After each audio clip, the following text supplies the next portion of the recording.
Welcome to the Western Ohio PBIS Network podcast. My name is Brandy Stiegel. You are watching video one of the 7-part video series that's going to help your PBIS leadership team create and plan those systems and supports to support your school-wide PBIS framework. This video is going to focus on building a common philosophy and purpose. So, after this video, you will understand and be able to explain the philosophical tenets of a positive, proactive, and instructional approach to discipline. You will be able to understand the important role of building student social and academic competence. You will understand how to identify key beliefs or guiding principles about student discipline and student behavior that are essential to aligning and developing that school-wide discipline plan. So, academic learning time, or the amount of time that students are actively and productively engaged in learning, is a strong determinant of achievement or how well that student is going to achieve. So, behavior problems in the classroom can impact not only the students, but it can also impact the educators and the culture of the school. So, let's discuss some ways that behavior problems impact the school and students. So, the first thing we know is student achievement. Problem behaviors can negatively impact students as well as educators, as I said. So, when students are suspended or they're not in school, they have the potential to fall behind. We know the more times they're out of school, the longer they're out of school, the further they will fall behind.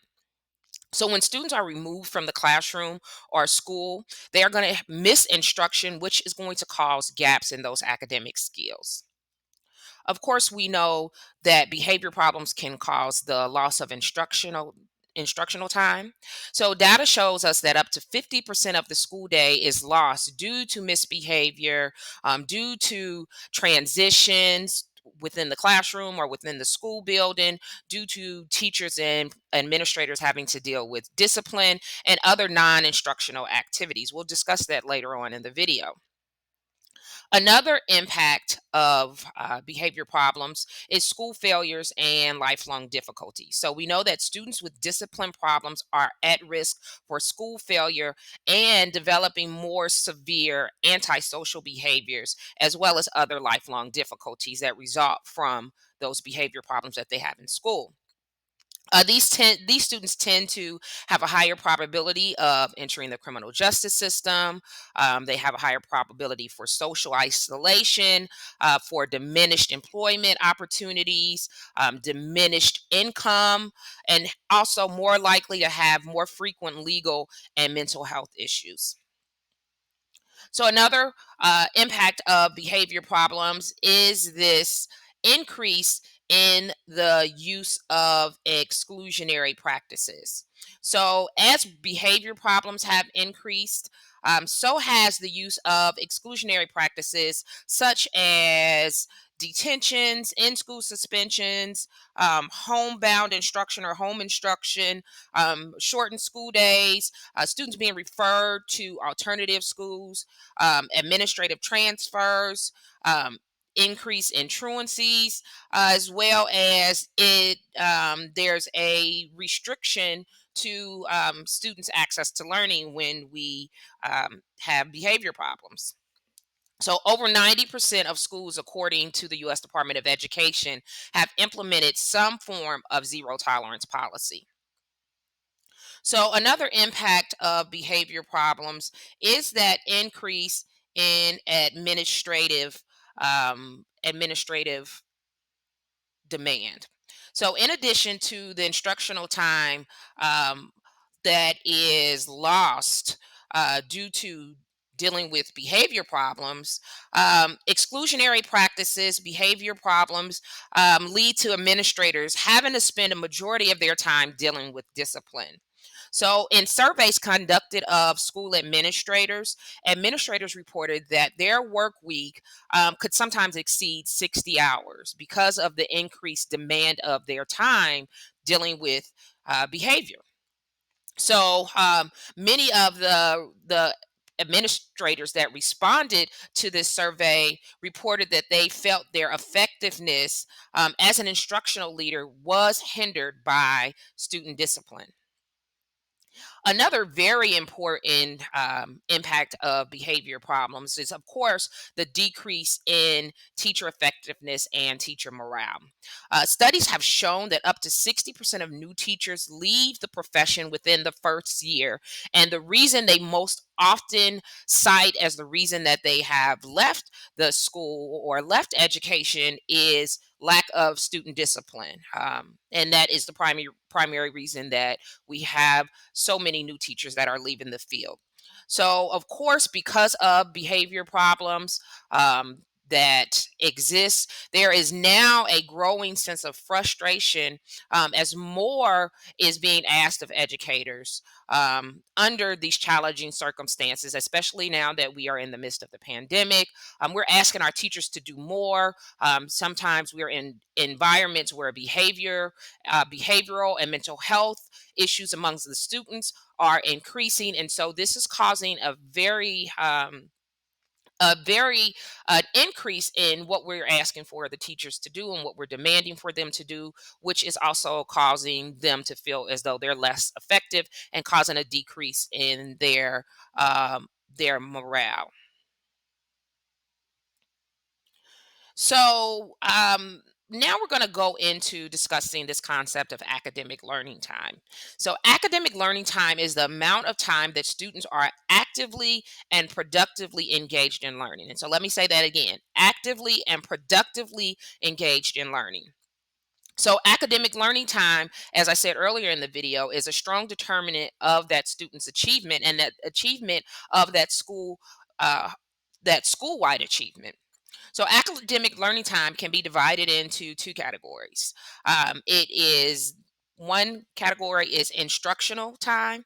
So, this is the amount of time that is spent provide that teachers are spending providing that instruction. So, lack of clear procedures, disruptive student behaviors, lack of consequences for behavior, student disruptions, or student misbehavior, lengthy transitions from activity to activity, subject to subject. All of these things can decrease the amount of time that a teacher has to provide instruction. Now, engaged time is the amount of instructional time where students are actively engaged in learning. So, when students are not actively supervised, their level of engagement can be impacted or restricted. So, students who are struggling learners, who are not provided with all of those effective classroom practices, such as providing opportunities to respond, differentiated instruction, etc., they may be unengaged during the class period. They may not be fully engaged because of other underlying problems. And so it's very important that as we are thinking through our PBIS framework, that we build in ways to incorporate and increase the amount of time, the academic learning time.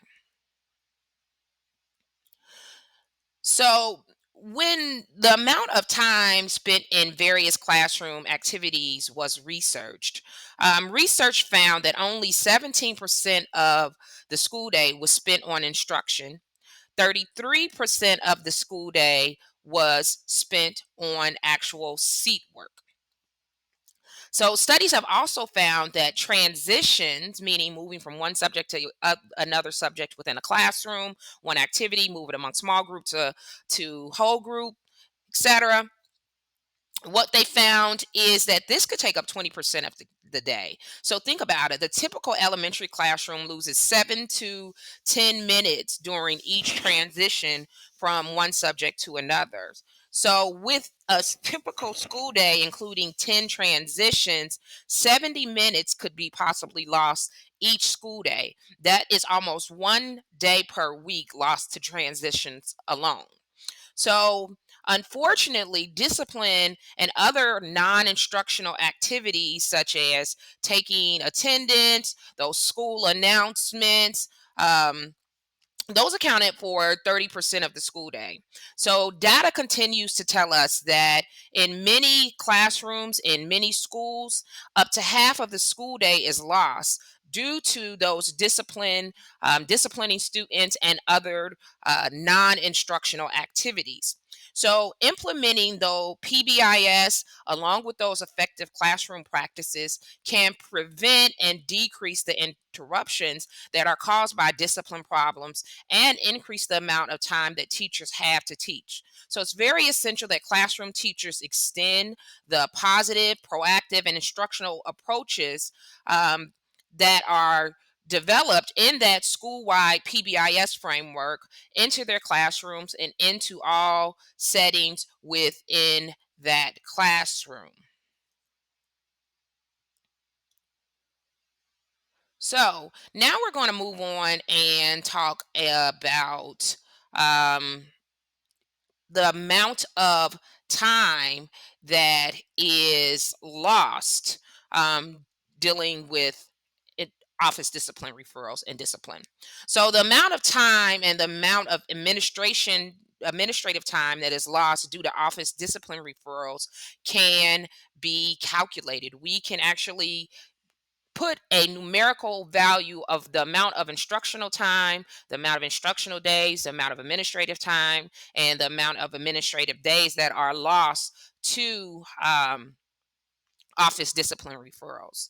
Um, so it's estimated that 20 to 45 minutes of instructional time is lost for each office discipline referral that is written.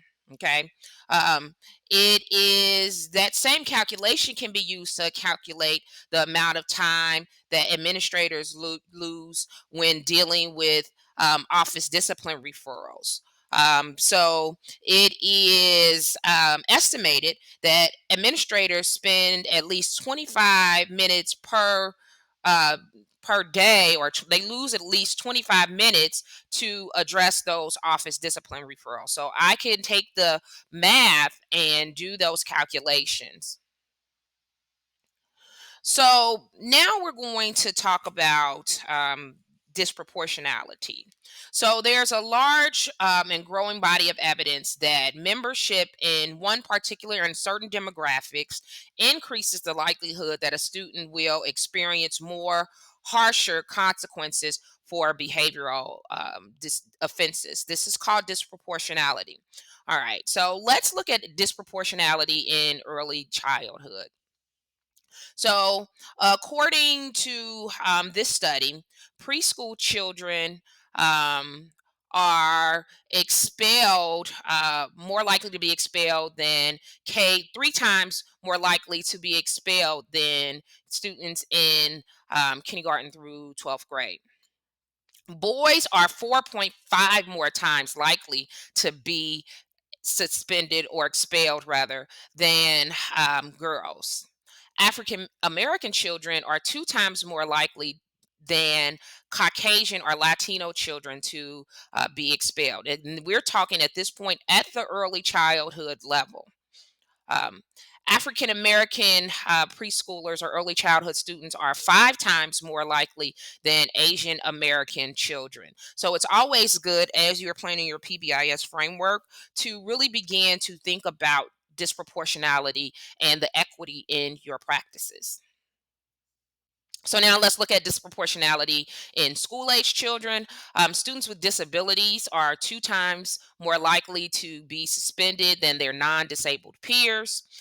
African American students are 3.8 times more likely than Caucasian students to be suspended. And then multiracial girls with disabilities are four times more likely to be suspended than their Caucasian peers. So, for the most part, in education, our approaches to discipline and behavior practices are still based on the punitive and exclusionary practices and policies that were developed when public education first began in the early 1900s. So whether we do this intentionally or whether we continue to use these punitive policies unintentionally, we know that schools have a long history of using exclusionary policies and practices as a means to deal with students who present those behavioral challenges and those problem behaviors. When we ask educators to tell us and define what discipline means, the most common response is that discipline means being punished for breaking a rule. When we go into schools, when we go into schools, we know that these schools usually have a long list of prohibitive rules that students must follow. It's a series of these rules have a series of increasingly severe punishments for students who break these rules. Okay, so punitive views of discipline, whether intentionally or unintentionally, usually result in approaches that are questionable and can have harmful effects on students. Punishment in this punitive approach to discipline focuses on what the students should not do. It doesn't focus on teaching those students those desired behaviors. Punitive approaches to discipline can also damage the relationships that teachers and educators develop with students and families. It can have that negative impact on learning, meaning it can increase the likelihood that that student is going to fail or fall behind. And it can also lead to students being more likely to drop out of school. So, as we work to ensure that we are creating these culturally responsive and inclusive learning environments, our attitudes towards discipline and our beliefs about discipline must shift. We must change our attitudes. And that is one thing that I emphasize when talking to PBIS teams is that before beginning a PBIS framework, your attitude and your belief about discipline and behavior has to shift. And that shift is going to happen as we begin to educate ourselves around this concept of behavior, around the theories that are focusing and that deal with behavior. So, as a school that is embarking upon creating this PBIS framework, the school has to decide if discipline should be focused on punishing misbehavior, or is your framework going to be focused on preventing misbehavior? So, according to the dictionary, discipline refers to the definition of discipline means prevention and remediation. Another definition for discipline means training to act in accordance with the rules. So, keyword is training. Um, and a third definition that is there in the dictionary is instruction and exercise designed to train to for proper conduct or action. Again, keyword is train. The another definition for discipline is training that is expected to produce a specified character pattern of behavior and um, control behavior resulting from such training. So, you know, the common theme and the common word or term that was used in all of these definitions is training. So, understanding, reaching, and being able to work successfully with today's students is going to require that we teach those students explicitly how to be successful and how to behave responsibly in school. So we are teaching them those skills that they need to be successful in. In school, and those behavioral skills that they need to be successful in school. So this is based on that belief that social behavior is learned. Therefore, those behaviors that they need to demonstrate to be successful in school can be taught. Students can be taught those pro-social behaviors, just like we teach academic. Just like we approach academics, we can teach academic skills, we can teach behavioral skills. So, based in your PBIS framework, students should be receiving direct and explicit instruction for those expected behaviors that are going to help them be successful in school. So this explicit and direct instruction should include opportunities to practice and apply those social skills. They should plan. They should provide encouragement and acknowledgement when students are demonstrating those pro-social skills, and they should provide corrective feedback and reteaching as we see those students are still making behavioral errors. Um, just like we approach academics, when we see behavioral problems, we need to approach them the same way we do with academic problems or academic needs. So, just as with academics, behavior problems are going to sometimes be very complex. They're going to be they're going to be chronic, and they're going to need specialized interventions. And maybe also intensive teaching arrangements may be necessary to help to intervene on those behavior problems. So let's look at how we approach academic deficits versus how we approach behavioral or social skills deficits.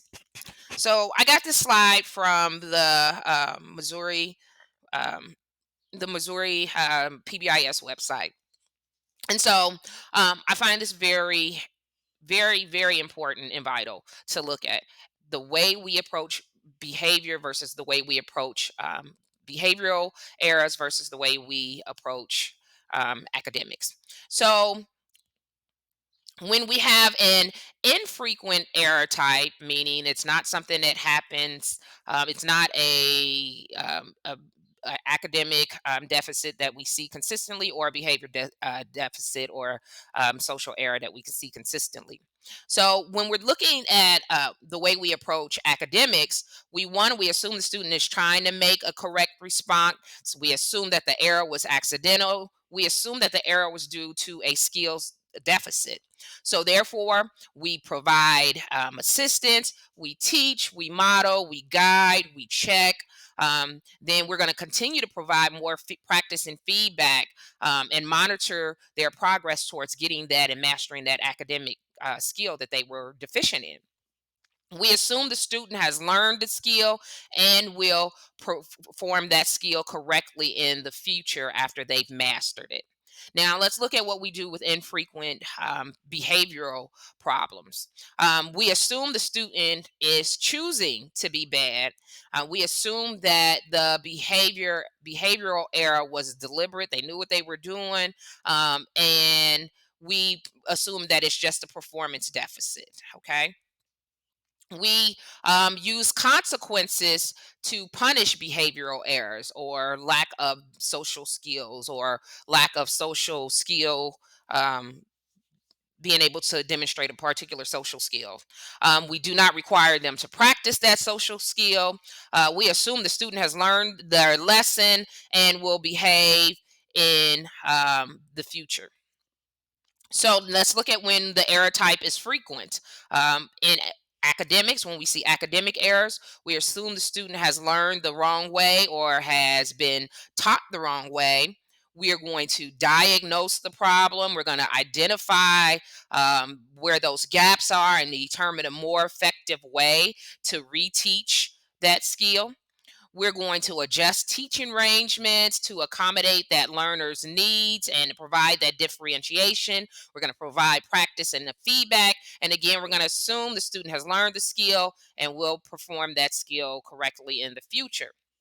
Now, let's look at when we see frequent behavioral problems. We assume the student is refusing to cooperate. We assume the students know what is right and has been told to stop and is just being insubordinate or not following our directions. We provide more severe consequences when we start seeing these frequent behavioral errors. We remove that student from the normal context and from that classroom. So we use an exclusionary practice to remove them from the classroom, whether that be for an office discipline referral, given a detention, a suspension, etc. The response to frequent behavioral errors is to remove that student.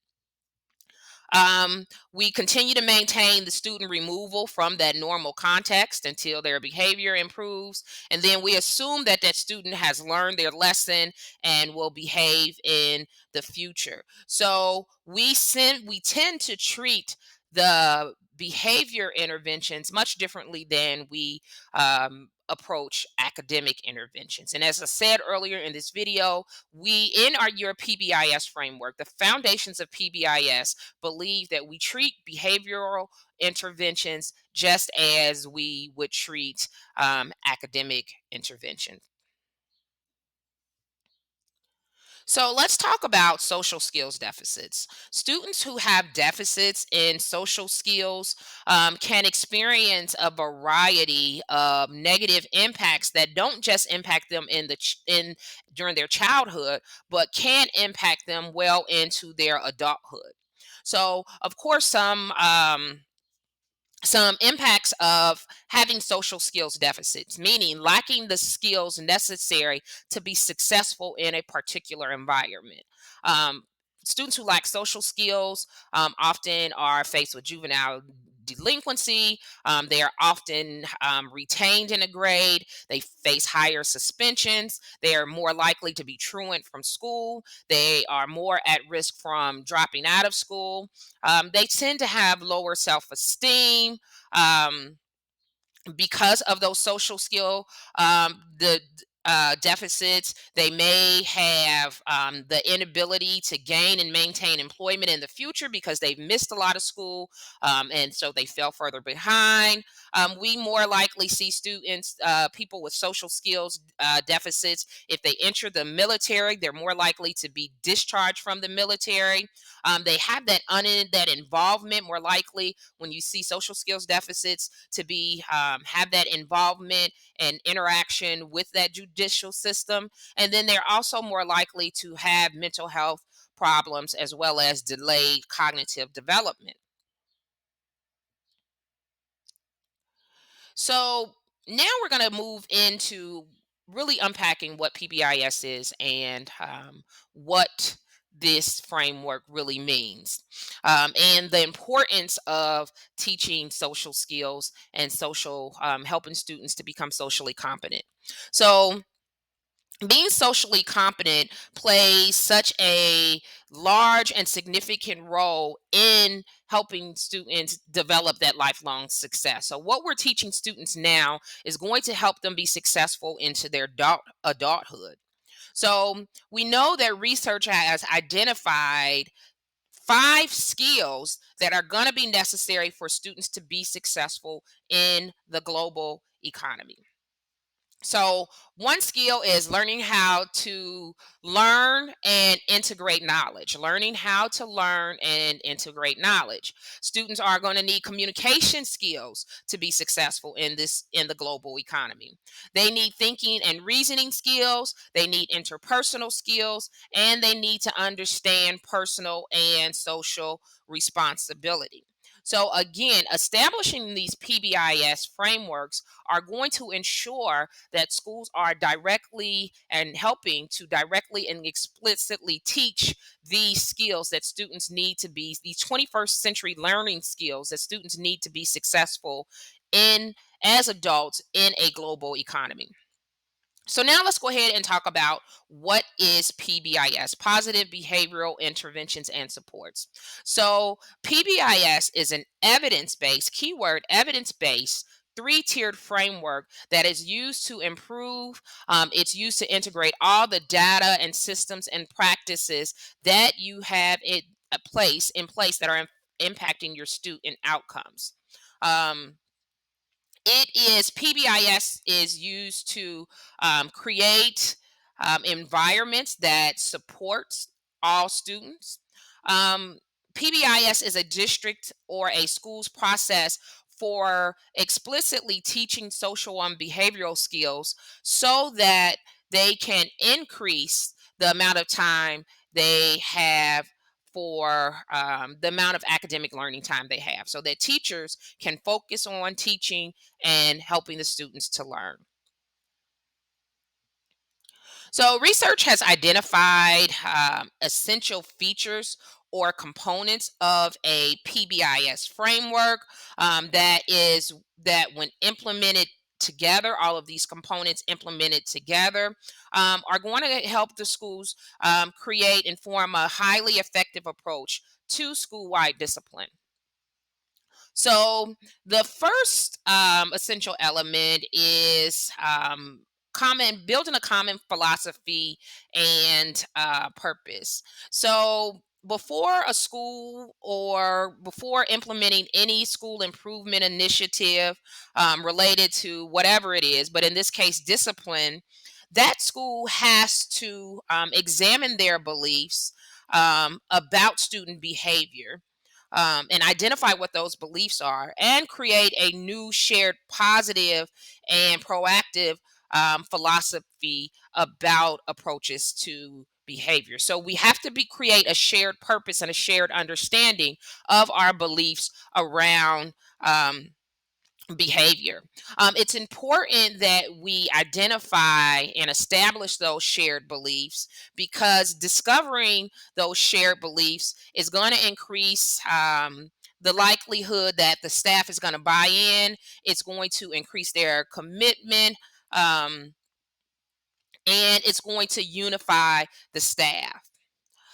The second essential component is having a leadership team, a strong leadership team. So, as we know, effective school-wide discipline will always rest, succeed, or fail by the commitment, by the vision, by the amount of personal commitment and attention that comes from that school administrator. The PBIS leadership team is going to include not only that administrator, but it's going to include a school-wide PBIS leadership team that is going to be representative of that building staff and reflect those voices of that building staff. That PBIS leadership team is going to be the persons responsible for leading that staff through the process of developing that PBIS framework, gaining consensus on beliefs, helping to create and establish those expectations and procedures, along with creating that implementation action plan for PBIS. The third essential element is to clarify the expected behavior, to create expectations. So, just as we or schools rely on the direction that is provided by their academic curriculum, um, success with improving student behavior and creating a positive school climate is going to start and begin with establishing clear behavioral expectations, which we also are going to consider our universal behavioral curriculum. So, our expectations, our PBIS Tier 1 framework is considered our school wide behavioral curriculum. Um, when we talk about expectation, these are not list of prohibited rules. So it's not going to be do not run, do not uh, do whatever. We're not telling the students what they cannot do. These are not just lists of rules of prohibited behavior, but expectations create a vision of responsible student behavior and social competence. The PBIS team leadership team is going to work to create those agreed upon expectations. They're going to use those expectations to promote consistency in approaches to discipline across the staff by creating a common language and helping to develop a similar tolerance level around behavior. So expectations are going to create a common language that we as adults and community members and stakeholders use to approach discipline. So, a curriculum of expected behaviors or a school-wide tier one behavioral curriculum allows for the staff, the student personnel, the educators to be proactive and focus on catching students behaving responsibly or catching them being demonstrating positive behavior versus you being reactive and responding to behavior after it occurs. So, creating and establishing expectations involves identifying a set of 3 to 5 school-wide expectations that are going to be applicable across all of the settings.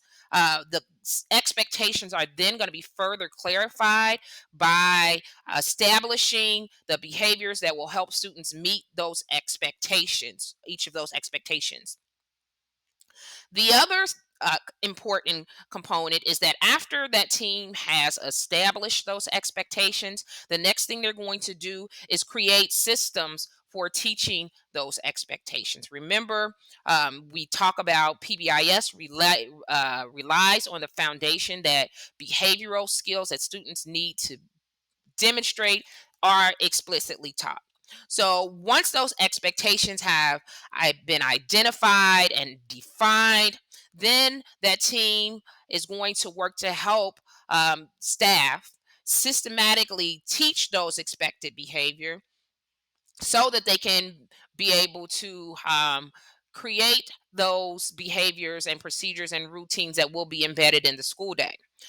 Teaching social behaviors calls upon using those same approaches that we use for academics, the same direct and explicit instruction that we provide. We provide that modeling, we provide that opportunity to practice, and we provide that feedback. So, teaching behavioral curriculum is just the same as we would be doing to teach the academic curriculum.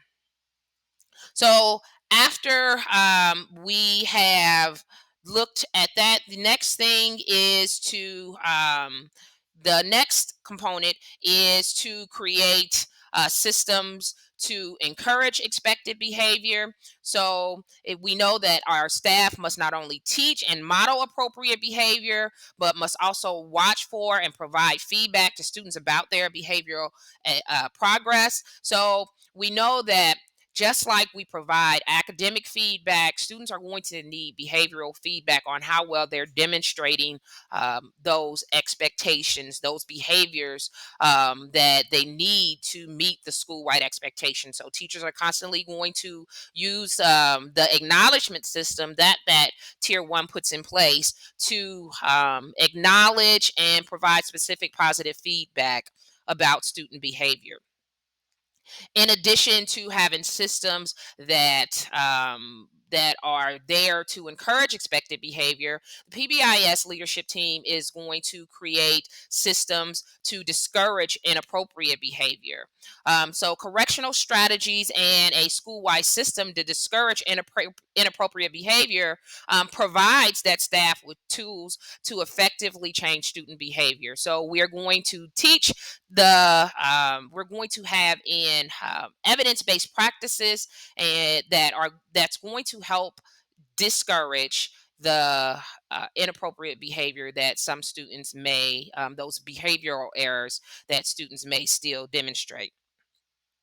So the one of the most important parts of or the most important components is ongoing monitoring. So just like we monitor our progress towards our desired outcomes in academic initiatives and interventions, we want to do the same thing with PBIS and behavioral interventions.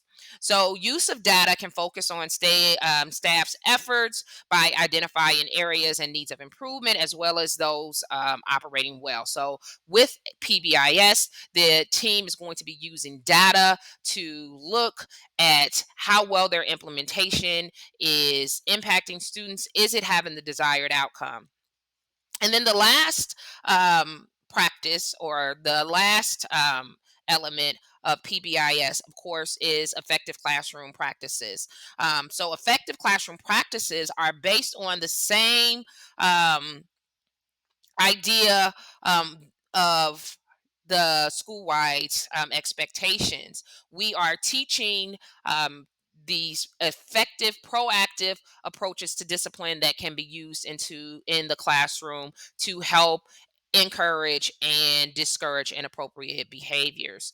There is a video on the channel that focuses on those evidence-based effective classroom practices, so be sure to check out those videos as well.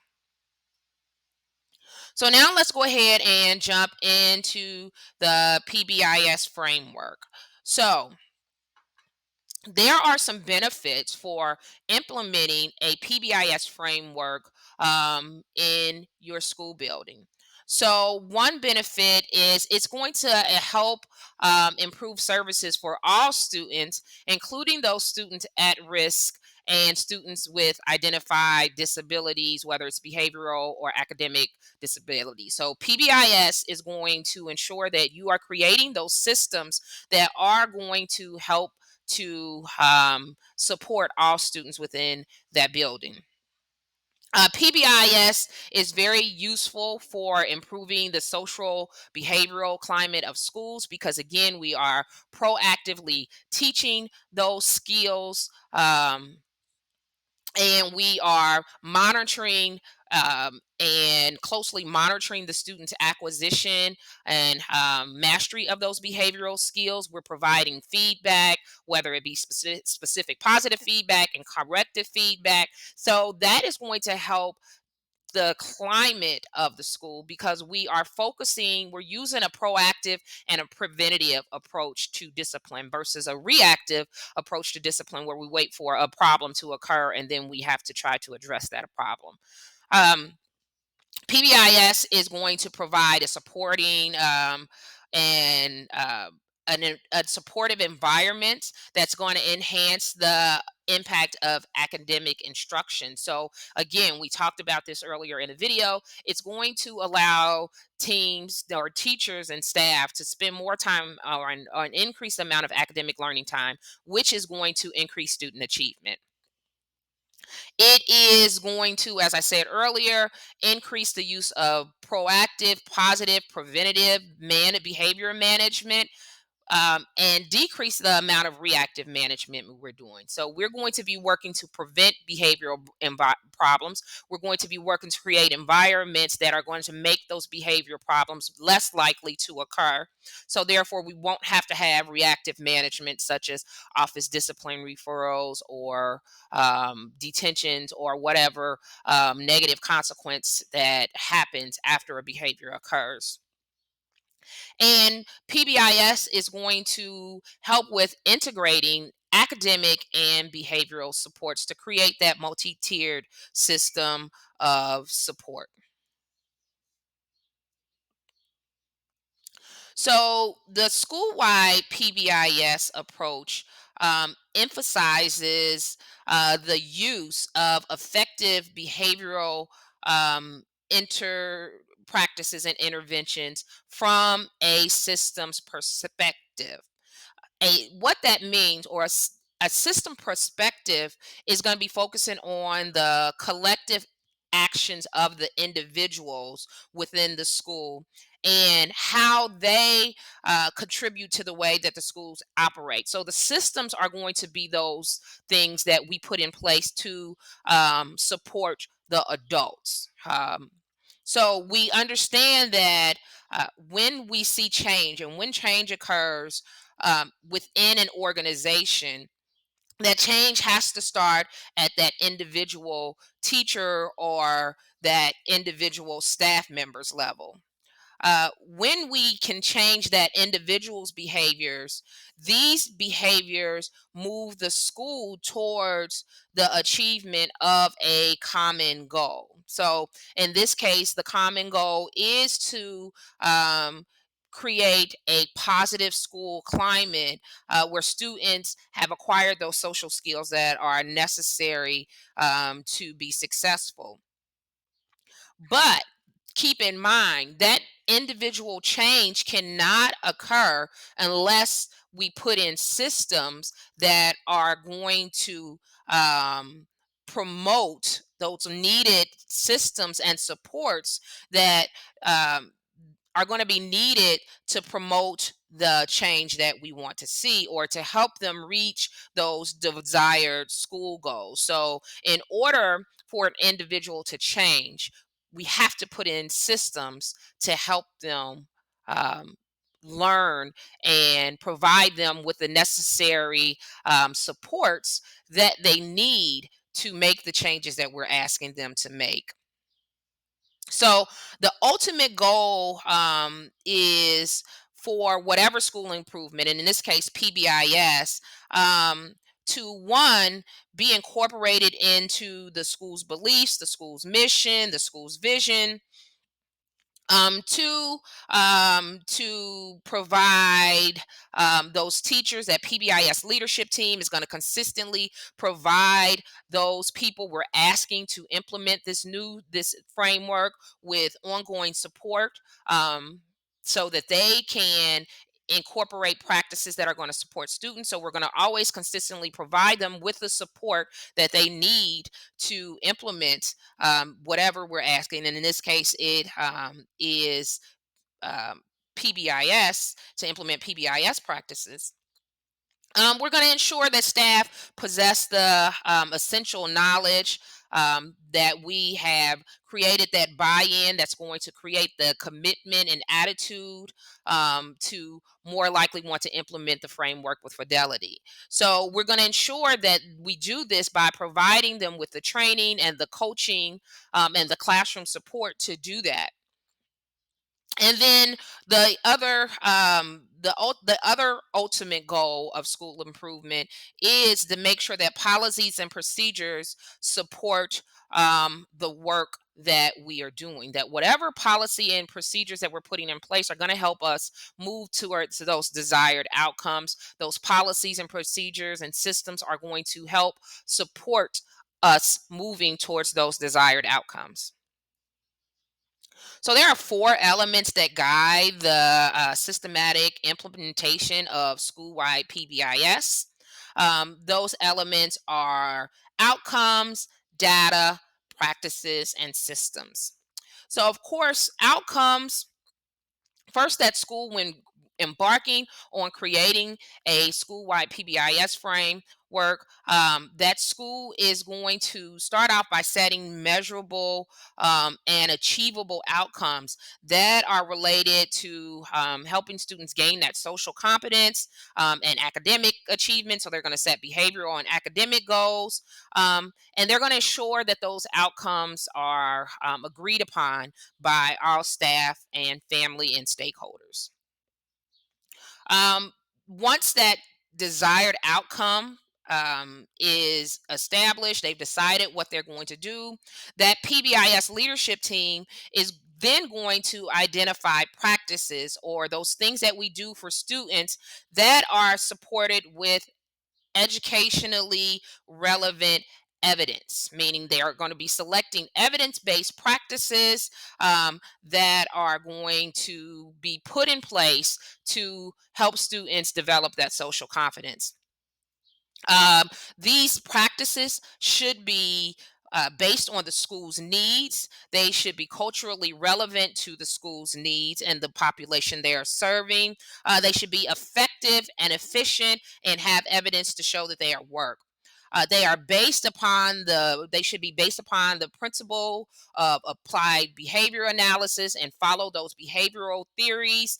They should be research based, and any practices that we put in place should be positive, proactive approaches to and follow that instructional philosophy, that behavior can be taught. So positive and proactive and preventative.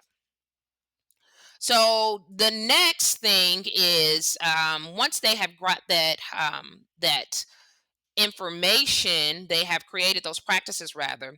So next, the information or data or what we're going to use to make decisions is used to identify the current status of the school. They're going to be looking at their current practices. They're going to be looking to make sure that the data is there and that data supports the need for change. They're going to be looking to figure out ways that they're going to evaluate the impact of those interventions and those practices. How are we going to track? We're going to use all types of various data to tell us a story about where we are. We're going to set goals. We're going to evaluate what we need to do. Data, of course, is used throughout the PBIS framework. It is used to create the implementation. It's used to monitor the progress of the implementation as well. It's used to evaluate the outcomes of the implementation. So finally, this school is going to use all of that information that they've collected about the practices, the data, and the needs. They're going to formally put in systems, those things we do to support adults. Um, that means personnel that we're going to put in place to support this, the funding, the policies, the professional development, the coaching. They're going to put these systems in place to ensure that the people we're asking to implement this have those supports so that they can implement with fidelity. They can implement those practices with fidelity. So clearly defined outcomes with the selection of those effective evidence-based practice, with the using meaningful data and putting in systems are going to help lead those teams to meeting those outcomes. Um, we say that these features, these four features, are interrelated because they interact with each other. So as you see in this guide, in this on this slide, that they're interactive. They overlap. So all of these systems, all of these four elements, these interconnected elements, are vital to the success of your PBIS implementation. So, a multi tier system of support is a data driven problem solving framework that is used to improve educational outcomes for all students, for all of the students in that building. So, MTSS relies on a continuum of evidence based practices that are matched to student behavior, student needs. PBIS is an example of a multi-tiered system of support. So we are looking at those student needs and we are matching behaviors to help us meet those students' needs. So schools are going to use this MTSS model to apply this and to align academic, behavioral, social, and emotional supports for all of the students. It's important to remember that when we're saying tiers, we're not talking about the actual students. So we don't have tier two students, we don't have tier one students. These are levels of supports. We are have students who are in need of tier one interventions. We have students who are in need of universal interventions and supports. So, tier one, we look at our tier one universal interventions are serve as the foundation for both behavior and academics. The school provides these tier one universal supports to all students. For most students, that core curricula is going to give them what they need to be successful, and it's going to prevent academic or behavioral problems. Tier one universal behavioral managed strategies are designed to meet the needs of all students and develop a common language and focus for all school staff, family members, and community members. Those universal or tier one strategies are designed to be implemented consistently and efficiently across all school settings, all classroom and non-classroom settings. So for instance, they're meant to be implemented in the hallways, they're implemented in the classroom, the lunchroom, in all settings. This is going to include explicitly teaching those specific behaviors or social skills that are going to lead to success in school, providing that's going to require providing that frequent positive reinforcement for expected behavior, for consistently addressing those social behavioral errors, and arranging teaching and learning environments to ensure success for all. This level is going to should meet the needs of approximately 80% of the school student body. Now, your tier two um, systems of support are going to be more targeted um, supports. So this is developed to provide more specialized and intensive supports for those students who present risk factors such as low academic achievement, poor peer skills. They are at risk for, they are having some behavioral errors that may have indicated that they needed more targeted interventions. These are students who are going to require repeated practices and modifications of their environment to increase the likelihood of their academic and social success. So we know that we match tier two interventions and strategy to the need or function of that behavior. And they are applied to students in small groups. So these are going to be, these tier two interventions are applied to the relatively small population of students who are going to require more support than that universal tier one systems are providing for them, or those tier one practices are providing for them. Those tier one and tier two practices are linked together and are very closely linked together. However, those tier two interventions are going to be more intensive, and they're going to require more adult attention because we're going to be working with smaller groups of students.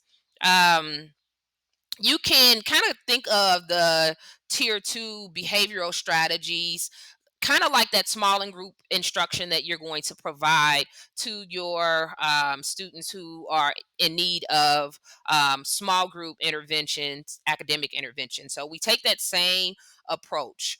Your tier two um, interventions or your tier two implementation should support about 5 to 15%. Your tier one universal intervention should ideally support 80 to 90% of the students if they are being implemented with Fidelity.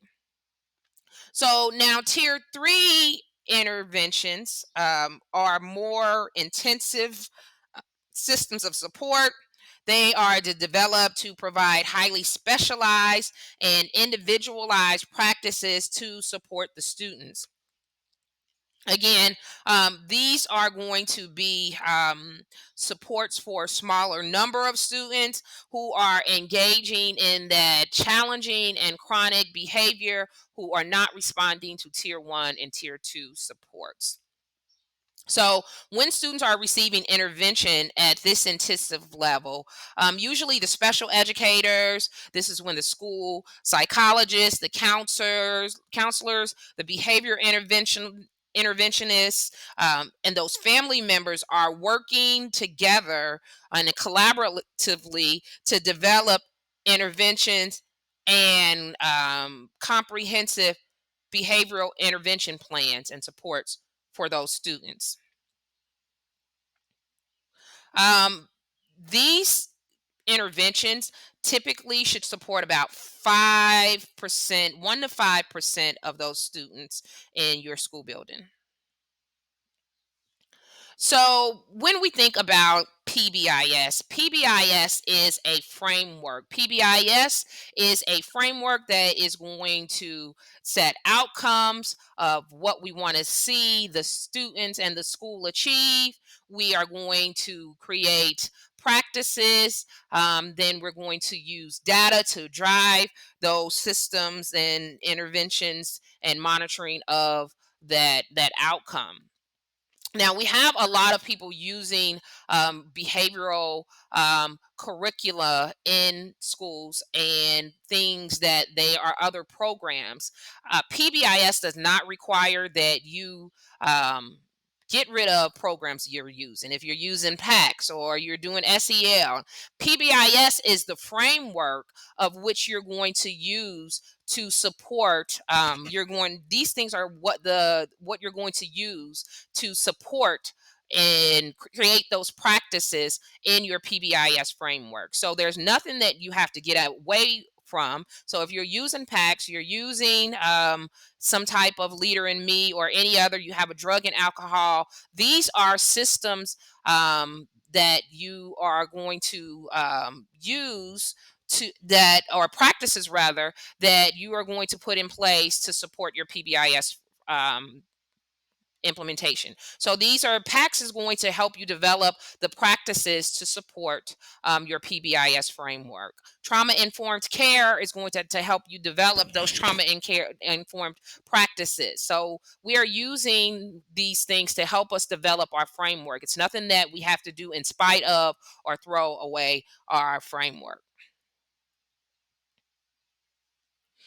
So let's talk about some of the impact of PBIS and how implementing a PBIS framework with Fidelity, integrating those four interconnected elements, outcome, systems, practice, and data, how that can impact schools. Of course, it's going to improve school attendance because students aren't out of school, and they are there because we are putting practices in place to support them being there and staying in school and behaving.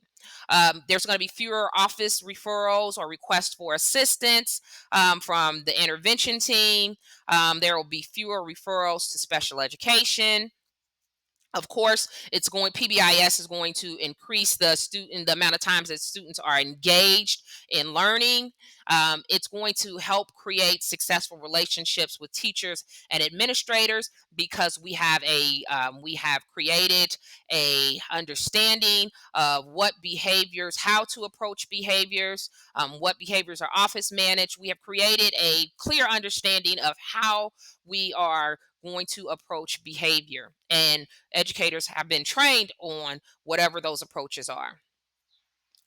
Um, it's going to improve academic performance. It's going to help improve peer interaction with their peer-to-peer interaction skills, helping students get along. It's going to decrease the number of out-of-school suspensions. It's going to decrease the number of school dropouts because we're putting practices in place and interventions in place and supports in place to help them function and learn and behave in school. So therefore, that's also going to create higher graduation rates, and it's going to decrease the level of staff stress because we're going to be putting in systems for them to be able to support creating those environments and those positive school and climates that are conducive to learning. So now let's go ahead and discuss some principles that guide PBIS implementation. So, principle number one: a foundation of social and behavioral support should be provided for all students. This means that all members of an organization across all settings should experience an effective and relevant foundation of social and behavioral support that's going to emphasize arrangement of high quality teaching and learning environments by directly and explicitly teaching social skills, monitoring their use, providing practice opportunities to practice the use of those social skills in various settings, giving specific and contingent encouragement and recognition when we see them using those behaviors. PBIS principle, guiding principle number 2 is that PBIS should be implemented across the whole school. So that means enhancing the social culture of a classroom or a school is going to require that all students and all staff members participate in the implementation of PBIS. The PBIS framework is implemented by and within the individuals in the classroom, in the non-classroom settings, throughout the entire school. PBIS is implemented school-wide. Guiding principle number 3 is that we invest in prevention first. So, all members of a learning environment, whether it is a public school, an alternative school, a classroom, a preschool, or early childhood setting, should experience an effective and relevant foundation of academic, social, and behavioral support through that Tier 1 universal support that's going to emphasize. Creating those high quality learning, teaching and learning environments, and high quality teaching and learning environments are going to include things such as direct and explicit teaching of those expected social skills, continuous progress monitoring of the students' mastering of those skills, multiple opportunities to practice in those various settings, recognition of contingent. And specific and contingent attention and encouragement, and when those skills are used, and we're using constructive reteaching when behavioral errors occur. So we're approaching behavior just like um, we approach academics. We are reteaching when we see that those behavioral errors are occurring. So PBS guiding principle number 4 is that there is a continuum of behavior support tailored to address the needs of all students that has been established. So this means that a continuum of behavior support is there, and it's characterized by a range of evidence-based practices, and has interventions and strategies that are aligned with a range of problem behaviors, based on the intensity and the severity of those behavior problems. So we have practices that we have put in place, evidence-based practices to support behavior. So also, that principle means that a continuum of behavior support is not characterized just by placing those students within a tier, um, service within tiers, service delivery programs, or personnel roles, but more by an array of evidence based practices. So it's not so much as that we've just identified them for a tier, but we have evidence based practices that we're going to provide to those students at each tier to support acquiring those skills.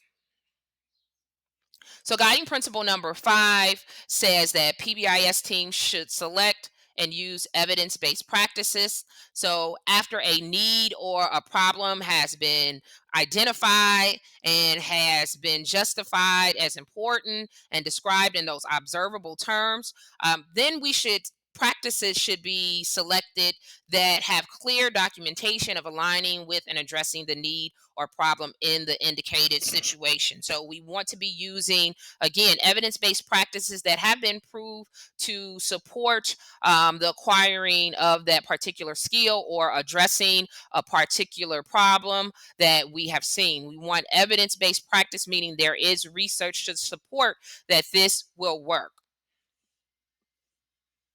So let's go into what evidence-based practices means. So in order for something to be considered evidence-based, it means evidence exists in the form of valid research on the effects of the intervention. Something is evidence-based if the evidence has been replicated by researchers. The research has no conflict of interest. Conflict of interest with study outcomes were adequately blinded, so there's no conflict of interest. There's direct evidence of a change in student outcomes as a result of using that intervention. or that practice. Evidence is published in a peer-reviewed journal or peer-reviewed outlet, or there is no credible contradictory evidence to support that that practice does not work. Or that intervention does not work. So when we are creating practices, interventions, we want to make sure that they have evidence and they follow this criteria to show that they have been proven as beneficial and or have evidence that they will help us get the desired outcome. So, guiding principle number 6 is that PBIS teams build local capacity with high fidelity technical assistance and supports. So, although that initial practice is going to be externally derived, though that the early skills, the PBIS team is going to be relying on external coaches. Although that internal practice acquisition may be externally derived, sustained and accurate use of an evidence based practice requires establishment of on site personnel who are fluent in its use and who can make adjustments and decisions based on responsiveness to ongoing implementation. So, to sum that up, that means that initially PBIS leadership teams are going to be relying on external facilitators to build capacity. The goal of that external facilitator, meaning that outside coach, whether it's a district level coach or it's a consultant from a private consultation firm, that team is going to need to acquire the skills so that they can go into the school and into the building to provide the coaching and necessary. So PBIS teams are going to have to invest in that external coaching so that they can go in and coach teachers to implement the practices that they are going to need to be implement with fidelity. So, guiding principle number 7 is that PBIS teams are going to document high fidelity of practice implementation. So, for students to experience maximum benefits, there has to be systems put in place to ensure that each evidence based practice is implemented with the highest degree of fidelity. So, in order to do that, continuous assessment and implementation of fidelity and monitoring of students' response to those interventions is going to be required. So it's going to be important that teams are consistently monitoring their implementation towards PBIS. And so this is going to require using those fidelity tools to measure your implementation, whether it be with the the tiered fidelity inventory. There are some videos on the channel that you can use to watch those and to learn more about that. But teams have to have systems in place to monitor their fidelity and their progress towards those outcomes they set. So, guiding principle number 8 is that the teams are going to decide with data. That means that information should be collected, reviewed, and acted upon routinely, formally, and directly based on several guiding questions. Um, what topics or problems need to be addressed, when, where, and how are we seeing our problems, where are our behavior problems, what times of the day. We'll talk about that later on in the videos. What intervention or practice might best address the problem or need that we're seeing. How well have interventionists been prepared to implement the intervention or practice? Those people that we're asking to do this, how have we trained them? How well is the intervention or practice being implemented? Are we doing this with fidelity? How well are students responding, and what adjustments are indicated to improve implementation fidelity and student responsiveness? So the next guiding principle is going to be enhancing implementation to be current culturally relevant.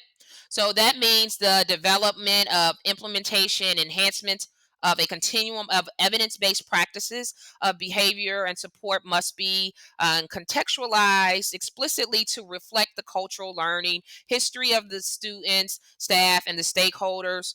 It must reflect and be cognizant of the languages, the customs and practices, the normative expectations of those that we are serving. So we must put in culturally responsive practices that support those that we serve and all of those families that we serve.